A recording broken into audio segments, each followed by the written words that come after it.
आप microspore tetrad पढ़ रहे हैं। हाँ, जैसा कि हम लोग माइक्रोस्पोरोजेनिसिस पढ़े हैं कि उसमें हम लोग ने देखा है कि एक फंक्शनल माइक्रोस्पोर मदर सेल से 4 माइक्रोस्पोर या परागकण का निर्माण होता है। तो शुरुआत में जो ये चारों परागकण होते हैं या माइक्रोस्पोर होते हैं, ये कह सकते हैं संयुक्त होते हैं, ज्वाइंट होते हैं। ठीक है, और ज्वाइंट कैसे होते हैं, कभी कभी ये भी पूछा जाता है। तो कैलोज पदार्थ होता है। क्या होता है? कैलोज। ये कैलोज कौन स्रावित करता है? टैपेटम। ठीक है, जो एंथर हमने पढ़ा है वहाँ पे टैपेटम कैलोज को स्रावित करता है, तो उसके साथ ये संयुक्त होते हैं। ये जो चारों प्रकार के माइक्रोस्पोर संयुक्त होते हैं इनको माइक्रोस्पोर टेट्राड कहते हैं। क्या कहेंगे? माइक्रोस्पोर टेट्राड कहेंगे। तो पौधों में देखा गया, आवृतबीजी पौधों में देखा गया है कि ये टेट्राड विभिन्न प्रकार के होते हैं। तो ये कितने प्रकार के होते हैं? मुख्य रूप से 5 प्रकार के देखने पौधों में पाए जाते हैं। कौन कौन से?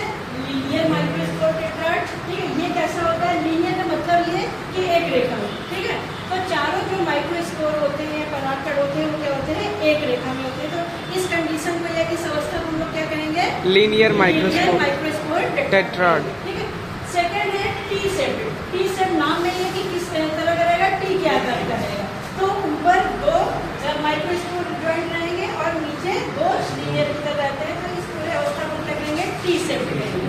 ठीक है, नेक्स्ट है टेट्राहेड्रल। ये डाइकाट में यानी द्विबीजपत्री में कॉमन होता है। द्विबीजपत्री में सामान्यतः माइक्रोस्पोर टेट्राड किस रूप में पाए जाते हैं? टेट्राहेड्रल में पाए जाते हैं। ठीक है, एक अरेंजमेंट होता है चतुष्कीय, उस अरेंजमेंट को क्या कहते हैं? टेट्राहेड्रल कहते हैं। नेक्स्ट है आइसोबाइलेटरल। आइसोबाइलेटरल माइक्रोस्पोर टेट्राड में क्या होगा कि चारों माइक्रोस्पोर हमको एक ही तल पे दिखाई देंगे। तो ये हमको क्या दिखाई दे रहे हैं? एक ही तल पे। इसको हम क्या कहेंगे? आइसोबाइलेटरल टेट्राड कहते हैं। ठीक है, ये कंडीशन मोनोकाट आवृतबीजी पौधों में माइक्रोस्पोर टेट्राड की अवस्था क्या होती है?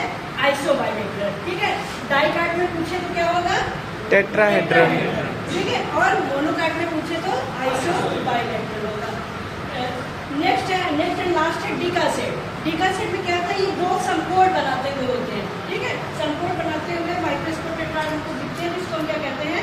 डिकासेट या क्लासिक माइक्रोस्पोर टेट्राड।